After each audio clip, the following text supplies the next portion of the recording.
Remember, they're saying the future, all the future is going to be is everybody is judged on their merit. So that's meritocracy.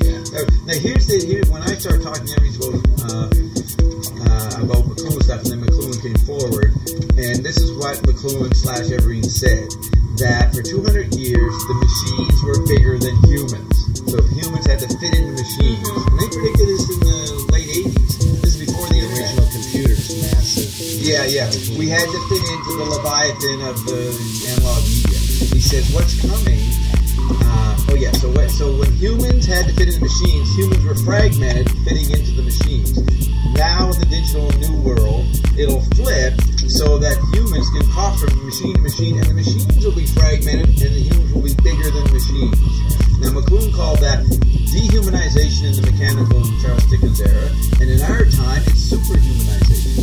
So that's been the trend. That's where he predicted the general effect of Web 2.0, when you're king of all media, and you edit and slice and splice your... But people still think they're dehumanized. That's what the Fox said. They still in Web 1.0, or even before, where they still think, they do not see the digital environment. They see the mechanical... And that's where ION comes in and allows us to know that we are super. Our environment made you gods, and we're the astral plane, and we're going to update you. And if we don't take over the cloud, they will. And that's why I've been dismissed. All he said for 2 years, updating you to the techno-facts, because I've got another agenda, so that you're not subject to the techno-facts that made you a god by default. See, that's interesting. Web 2.0 does allow you to be in multiple places at once, and then here's Ion comes along and said, oh no, there's 3 or 4 of you. That's right. Which reinforces. He stretches the definition of the AP, advanced more physical.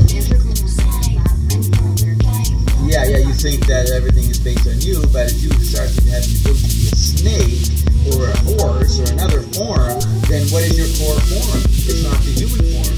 Then you can choose it, but it's up to grasp what your core form was. And since we never had a beginning, we don't know which form was first, and there was no first, so all forms are equally intended to have a beginning. And that'd be why you could be a snake.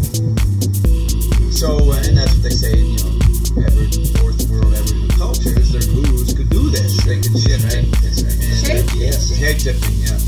And so there it is. You're shape-shifting in Web 2.0. You can have all kinds of masks in your digital persona. So you're technically already a shapeshifter beyond the Aboriginal, but the Aboriginal becomes a retreat, a fantasy, or an image that resonates with the actual shapeshifting you're doing with your multiple bodies. And FaceTiming, you are shapeshifting. So it's not a chemical body spirit. No. Shapeshifting is a chip body reality. Yeah. And you can control it. Everything Ian said for 2 years before he left is updating you to, you don't know you're God. Your kids are God. They're living it. They don't have it defined. They still got to go to church and go to school. But they're actually living God realities, making the words they're speaking. And so he can say, now, I'm going to communicate to the 1%ers because, okay, we've made you aware that the media is ahead of you. You got to catch up to the media life you're living, your 5 bodies. But now we're going to move you into the hexad, septad, and octad, and the RNA, and world of anomalies and spiritual alchemy, which is unsurvivable. I can get experience by showing up on Payday or a show, or maybe even Ginney show. You hear Matthew Rhodes, funky 99% loser, got my time in the old days. He was on this week. I haven't heard of you. I want to hear that. These guys were all just irritating people in the old days. Imagine going up with his lousy phone and want to talk about the water coming up to 52nd Street, because he lived on 52nd Street. That's all he ever asked about. Is it coming? Is this the week when I get drunk? What is it?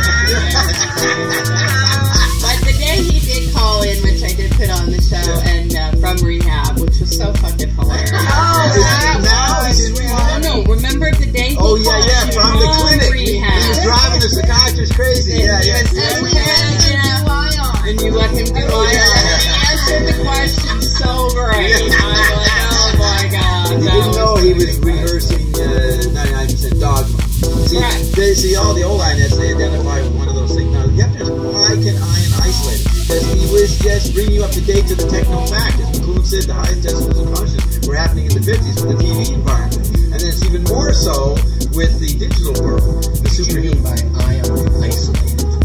Well, he could cancel everything he said for 2 years. say that's all 99%, because he was just telling you, catching up with what Bob described his journey about the Android being. Okay, but we're not about the Android being, we're about the hexhead, not pinhead, septhead, and octet. So he now begins to go forth. He's fucking ornery, he's aggressive, he's violent, he's sweet, all this nutty ion that we're experiencing. Well, he was drawing us in. Nigger wanted for fucking 20 minutes with Cleve Gifford. Did you hear that 20 minute hysteria? We're all laughing, and Cleve is yelling, Bert's black, and Evan's in there, and we're all going nuts about Nigger wanted. I kind of cringed a little bit. Yeah, you all cringe at first. Okay, let me ask. When we It's talk great about... when Carol becomes a student at certain times. She actually we are aggressive. Ion told Carolyn to stop relying on her nice advantage. He said, now get aggressive. You assert and declare what's going on. No longer trying to look like a nice person so that they'll like you. That's what Ion told you. Okay, alright, well then forget it. Yeah, forget the he asked you, why haven't I been on it? Yeah. Right? Well, if you were aggressive, say, no, we don't deal with the past. We're dealing with present. You gotta get more fucking declarative. You don't have to be nice anymore. Yes. Okay. We don't have to do nothing about pushing forward. It's gonna go at its pace, and Ion's in charge, and nobody can stop us because we're the only thing on it that's new in 13,000 years. It's almost like part of us thought going here would open up something or other. And maybe it did, maybe it didn't, but we're never going to force what's going on. The people are responding, not the experts. They're obsolete. It's post-information, post-expert world. It's the lucky people. Listen to this, guys. Listen. I'm sorry, honey. Well, this was the Hubble. So the Hubble is looking at a nebula again, trizillion light years away, and this nebula has been pushed open, and the distance across the nebula again is something you can't imagine. Exactly. You can't visualize. Everything they said. Look, this nebula is birthing not stars, not suns, not planets, entire galaxies. Yeah. Millions. They said billions. Billions of clusters of billions. Just popping out these galaxies. And the turmoil that they said wind creates this big, huge bowl in the nebula. And here is unbelievably huge distances, unimaginable numbers of because we can't even imagine a galaxy. So how about a billion galaxies? Yeah, it's fucking stupid. Being created. Yeah. As Hubble's watching it, and it was. It's a bullshit. Why don't we just say it's fucking bullshit? Greg, but it's bullshit. Yeah, it's fucking bullshit because they want you to visualize it. So they make it impossible to visualize. Why don't you say there's nothing to see? It is fucking powerful big notes. It's Gurdjieff's octaves. It's sound, but we're visualizing. So we're trying to keep it within our eye world, and we're impossible, contradictory, unimaginable, unvisualizable fucking distances. It's fucking meaningless. And then it's making you feel less than you're actually bigger than those trillions because you're eternal. So you're a quadrillion. That's exactly what we said. We gotta say to Bob, stop saying you can eat Saturn. Yeah. We gotta eat a nebula now, Bob. We can eat God. I fucking eat God for lunch. Whatever you think God is. The guy who created $1 trillion universe is I fucking eat that for lunch. Exactly. And then I shit it out and do an enema. What'd you say? Oh, yeah. What? You guys don't usually travel to... no. Never. We realized we haven't been on a plane together since May 6 years ago when we went to Hawaii. How fun. It was the last fucking time. She's traveled more than me. But in Europe, I went to 7 countries and did 12 flights. Wow. I did a lot of flying. But you're having fun together right now. No. She's competing. It's a problem. It was so cute, me in the gown and Bob in the tuxedo and taking the pictures and Bob acting like the president. Yeah, I did. Megalomaniac president. And he looked so cute. We did look gorgeous. Very. So back to what you said. Why are they showing us just, possibly images of something nothing can comprehend? You can't visualize it. What's the framework? Exactly. What was the point of... You can't even conceive what 10 years is because it's subjective with the last 10 years. I realized in Europe, I started realizing, holy shit, my phone went down a quarter of a century ago. I still work because my chart goes on. I still work. Young kids don't even know that fucking happened. I got to update my imagery of what people are thinking. They don't think about the wall. They don't even know what happened. Unless they see a couple of pieces of the wall, that's... Yeah, or they go to the Charlie's checkpoint and there's all this thing. And cute. Now, if you look at this whole concept of the universe expanding, I don't know if you've talked to Maya, I know the Evergreen Six. You know where it is? The first 10 items, 11 items I did. What's it called? Whatever. It's called something on the the 11 items. Elvis. Oh, yes. Elvis adds to the universe, and he brings in the expanding universe under the Elvis section. You would know. You've heard it enough. Yeah, Elvis, universe, tree, blah, and then you end with Father, Son, Holy Ghost. Yeah. The whole thing's an hour, but it's 10 installments. That's right. Yeah, 11, I think. And we added one maybe. But the Elvis one is when he started. That was McLuhan-esque, and I point out, but he wasn't ready to talk about McLuhan. But Elvis was adding to second nature, adding to first nature. We create, and our imagery goes out there, our media styles. And he talked about the expanding of the universe, I think, within there as part of that. I remember Catholicism when I was growing up, little St. Luke's school. God always was, always is, and always will be. And they would say your mind can't conceive something that has no beginning. Right. No end. So here we see this universe, and they're saying the same thing. The universe is expanding. Well, what's it expanding into? Something that wasn't the universe? So here's what Nelson Dahl told me. He's a Herbert W. Armstrong fundamentalist, and he said that God created the heavens to stun man visually about the immensity of the universe. That's the purpose. It's a hologram there. It's an art form to stun you.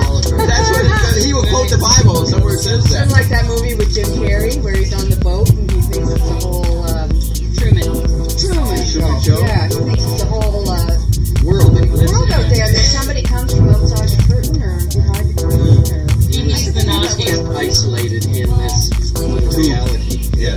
So look at this. So Nelson's saying that God, he's incredible, and we can't imagine it. So he creates immense light shows to give you glimpses of how great God is, but you're nowhere near how great God is. But he creates incomprehensible fucking scenarios to approximate what you're supposed to feel awe about and less than. So The telescope is showing us a hologram. Yeah. So we And as Ion says, it's always 100 million years past. You're looking at the past. The sky ain't there in the present. It's not there. There's nothing there. It's dark matter. It's dark matter. we not only put ourselves in the box, we also put ourselves in this huge universe, which makes As the eye took over. That was the beginning. That was before writing. The Egyptians and Aztecs or tactile culture, they begin to map the sky.